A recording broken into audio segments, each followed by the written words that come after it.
Avatar astro TV சிறந்த வாழ்க்கையை பெறுவதற்கான பாதை.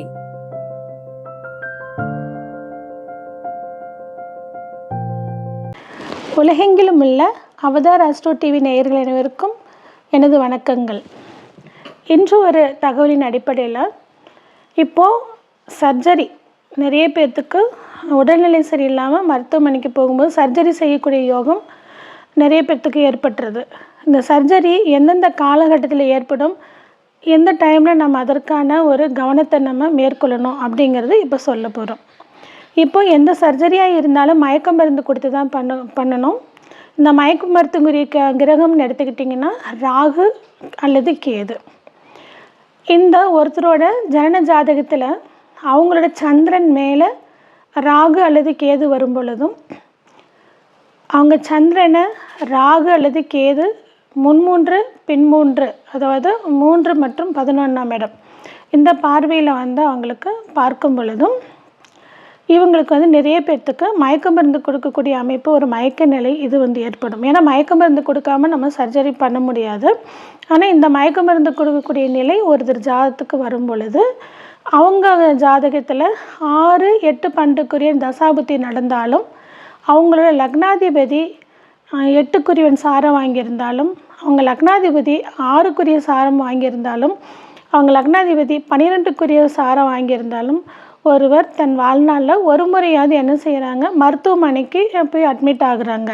மருத்துவமனைக்கு அட்மிட் ஆகக்கூடிய ஒரு சூழ்நிலை அவங்களுக்கு உருவாகுது அப்படிங்கிறது நமக்கு தெரியும். அதேமாரி பாதகாதிபதி திசை நடக்கும் பொழுதும் 6, 8 பண்டுக்குரியன் புத்தி நடக்கும் பொழுது, இல்லை 6, 8 பண்டுக்குரியன் புத்தி திசை நடக்கும் பொழுது, பாதகாதிபதி புத்தி நடக்கும் பொழுதும் ஒருத்தருக்கு மருத்துவமனைக்கு போகக்கூடிய ஒரு அமைப்பு வருது.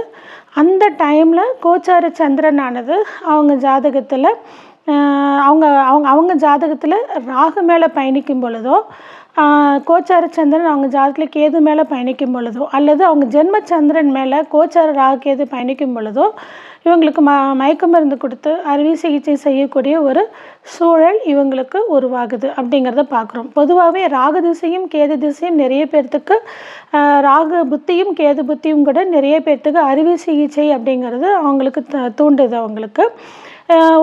அவங்களோட திசைநாதன் மேலே ராகு கேது போகும் பொழுதும் கூட அறுவை சிகிச்சை தூண்டக்கூடிய ஒரு சில சூழல் இவங்களுக்கு உருவாயிருது அப்படிங்கிறத பார்க்குறோம்.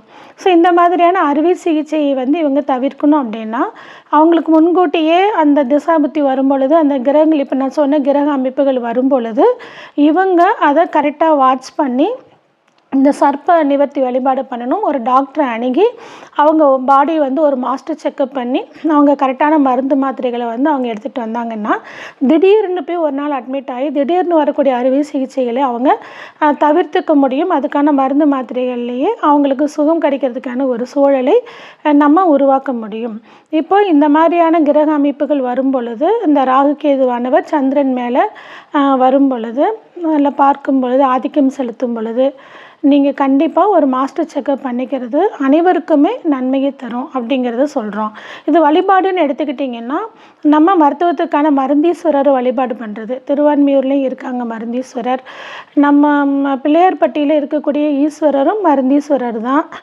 இப்போ வைத்தியநாத சுவாமிகள் இந்த மாதிரியான தெய்வங்களை நம்ம வழிபாடு பண்ணிட்டு வரும் பொழுது உங்களுக்கான அந்த நோயின் பாதிப்பு வெகுவாக குறையும்.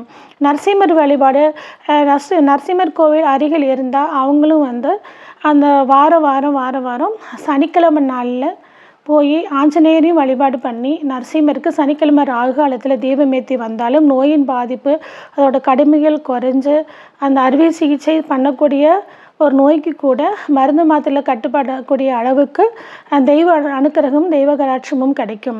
வீட்டில் டெய்லியும் தன்வந்திரி பகவானோட அஷ்டோத்திரங்களை போட்டு கேட்டுட்டு வரலாம். இந்த இடத்துல அந்த வைப்ரேஷன் அவங்களுக்கு அது அதிகமாக கிடைச்சி இந்த மருந்து மாத்திரைகள் சீக்கிரமாக அவங்க உடம்புல வேலை செய்யக்கூடிய ஒரு தன்மையை அவங்களுக்கு அது கிடைக்கும்.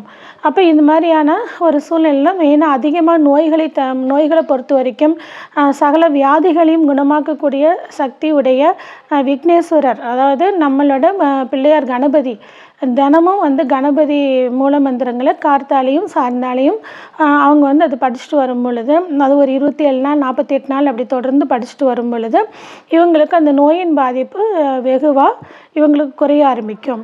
ஸோ இந்த மாதிரியான கிரக அமைப்பு இருக்கிறவங்க எச்சரிக்கையாக ஒரு மாஸ்டர் செக்கப் பண்ணி இவங்க உடல்நிலையை வந்து சரியான முறையான உணவு பழக்கம், சீரான காற்றோட்டமுள்ள ஒரு இடம், நல்ல சுற்றுச்சூழல், இந்த மாதிரியான இடத்துலையும் மனது மகிழ்ச்சியாக வச்சிட்டு இருந்தாங்கன்னா இந்த நோய் வந்து பரவாமல் மிக சீக்கிரமாக நல்லாகும்.